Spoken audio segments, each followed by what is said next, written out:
Hi, and welcome to Recovery Report Live. I'm Josh Bochner, Vice President at GlobalPro, where we manage risk to recovery. And we've recovered over $1 billion for our policyholder clients since our founding over 10 years ago. And our aim here on the Recovery Report Live is to provide you with insurance and industry news and updates to keep you informed. With that in mind, we have a lot to get to today. I recently read an article about the Florida courts being flooded with tens and hundreds of thousands of new lawsuits that I want to get to. But before I get to that, today, June 1st, 2023, is the start of the 2023 hurricane season. And with that in mind, we thought what better way to kick off the Recovery Report Live today than with a general forecast for what we can expect for this hurricane season and a few tips on how to best prepare yourselves for hurricane season. So let's dive right into it. The forecast for this year's hurricane season is that due to El Nino, we can expect a quieter hurricane season in the Atlantic. For those who don't know, El Nino is a naturally occurring warming of ocean surface temperatures in the Pacific. And research and observations over decades has shown that in years with El Nino, we can expect a quieter and calmer Atlantic with fewer storms. Now, that doesn't necessarily mean we're out of the clear because El Nino is not guaranteed to form prior to the start of hurricane season, which again is today. And on top of that, we don't really know what effects climate change may have on El Nino, and in particular, its effects on hurricane season. So, as I mentioned, we can expect to have some storms, and a few of those will probably be Cat 4 or Cat 5 hurricanes, and it only takes one to make landfall to cause destructive loss and damage. So with that, we thought that we would provide you with a few tips on how to best prepare for hurricane season. Now, this could apply to both homeowners as well as, and in particular, community association managers who manage condo associations, homeowners associations, and the like. So first and foremost, what you're going to want to do is obtain a certified copy of your insurance policy. Now, having a copy of your policy is great, but having a certified copy of your insurance policy is even better. And what you're going to want to do with that certified policy is store it, save it, and share it. You're going to want to print off a copy and have a paper copy handy. You're going to want to have a digital copy, whether it's on a zip drive or in your emails. And you're also going to want to provide, probably via email, a copy of that policy to a friend or a family member who lives in a different city or state. The reason for that is in the event a hurricane were to hit and your house is flooded and your papers are destroyed, or you don't have access to electricity or a computer to access your emails where you stored your policy, other people, or there may be other mechanisms for you to obtain a copy of that. And that's going to be important when you want to go review it and try to put a claim in. The next important thing you're going to want to do, and once you get a copy or a certified copy of your policy, is to review your policy. Now, your insurance policy is the contract between you and your insurance company. So not only is it going to tell you what your deductible is, what your coverages are, and your exclusions and your limitations, but it's also going to delineate what your, as the policyholders, duties and responsibilities are in reporting, opening, and pursuing an insurance claim. And I'm going to touch on that a little bit later when we get into the later part of our discussion about some of the recent legislation that's passed and some of the tort reform. But you're definitely going to want to review that policy. The next thing you're going to want to do is document the condition of your property. Again, whether it's a home, a condominium unit, or a condominium tower, you're going to want to document the condition of the property. There are a few reasons you're going to want to do this. One, it's going to show the condition and what the property looks like pre a hurricane hitting. And that's going to be used potentially in the event you have a claim to identify that the hurricane was the cause of the specific damage to that item of property that you're claiming.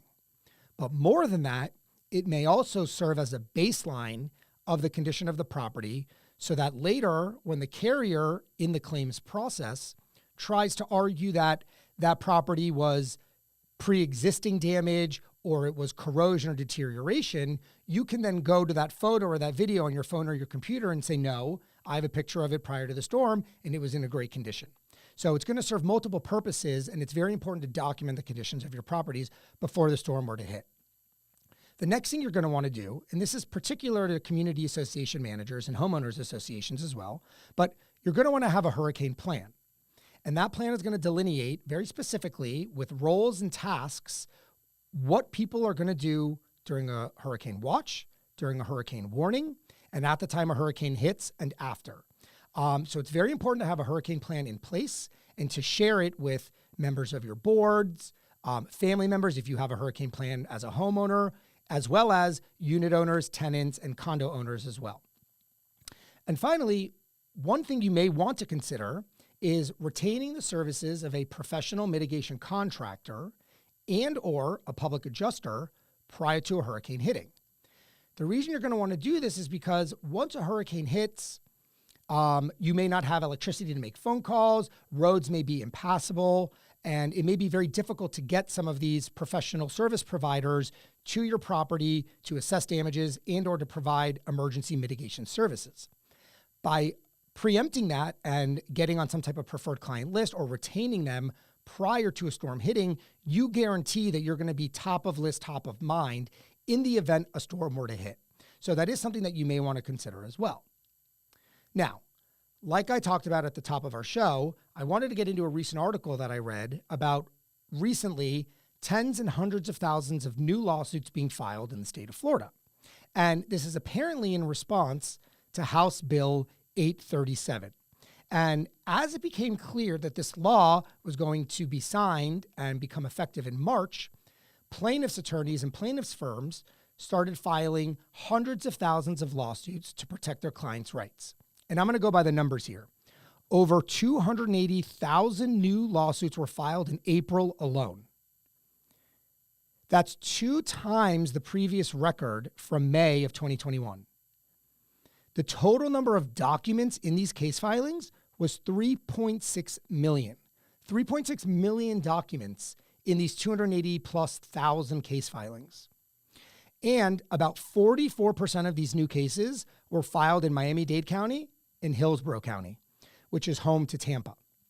So HB 837 affects insurance as a whole, which is a little bit different than the last recent legislation that passed last year, which really only affected property insurance. However, HB 837 mirrors and in some way substantively copies a lot of the reforms that were introduced at the end of last year in Senate Bill 2A.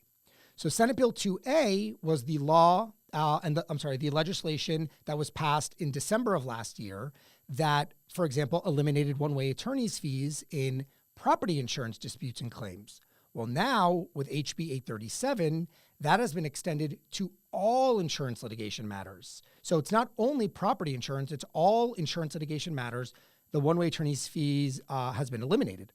But most importantly, and how this ties back to the start of hurricane season, is Senate Bill 2A, which again was passed in December of last year, reduced the filing deadline for new and supplemental claims. So it used to be that it was 2 years to file and open a new claim for a property insurance matter, whether it's hurricane or not. Now, at the end of last year with Senate Bill 2A, that has been reduced to 1 year. So you used to have 2 years to file a new claim. Now you have 1 year to file a new claim. And you used to have 3 years to file a supplemental claim, but under SB 2A, you now only have 18 months. So how that ties back to the start of hurricane season and how important it is to really review your policy and understand your duties and your obligations is previously you would have had 2 years to file and open a claim for hurricane-related damages. But since Senate Bill 2A passed, now, and again, this is assuming that your policy has an effective date after the effective date of the new law. I should preface that by saying that. So your policy would have to have an effective date after the effective date of the law that passed. But if that's the case, you're now only going to have 1 year to file and report a new claim, hurricane claims included. Now, that has a huge impact because we've seen commonly a lot of hurricane damages and claims may not become known by a policyholder or may not manifest themselves for many months or even a year plus after the loss occurs. But because this new bill, which is now law, you're going to have 1 year to file that insurance claim. So it's important to, again, document the condition of your property before the storm, understand your duties and obligations in your policy, and if you do suffer any damage, to investigate those damages timely and report the claim. Now, you don't need to report the claim immediately. Nothing says that you have to report a claim the day the loss occurs, but you have to do it within a reasonable amount of time. And if you think your property may have suffered damages, you may want to take a week or two to investigate what those damages are. And GlobalPro stands ready and willing to assist in any way that we can to assess your damages and provide representation services to you in the event you should need it. So with that, that's today's Recovery Report Live. Today, June 1st, the start of the 2023 hurricane season. We wish all of you a great season. We hope we don't have that many storms. And if you do and you need any help, GlobalPro is always here ready to lend a hand when you need. So for the Recovery Report Live, I'm Josh Bochner for GlobalPro. Thank you.